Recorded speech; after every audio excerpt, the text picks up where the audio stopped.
యుద్ధరంగమున అర్జునుని కోరిక మీరకు రథమును నిలిపెను. అర్జునుడు ఉభయ సైన్యములలో గల తండ్రులను, గురువులను, మేనమామలను, సోదరులను, మనుమలను, మిత్రులను చూచి హృదయము ద్రవించి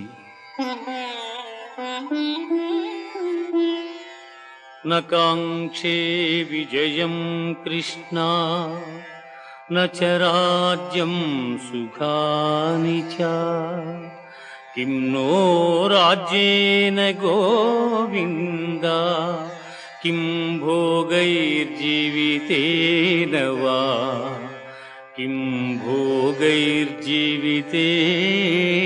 వా. స్వజనమును చంపుటకిష్టపడక నాకు విజయము వలదు, రాజ్యసుఖము వలదు అని ధనుర్బాణములను కింద వైచి దుఃఖితుడైన అర్జునుని చూచి శ్రీకృష్ణ పరమాత్మ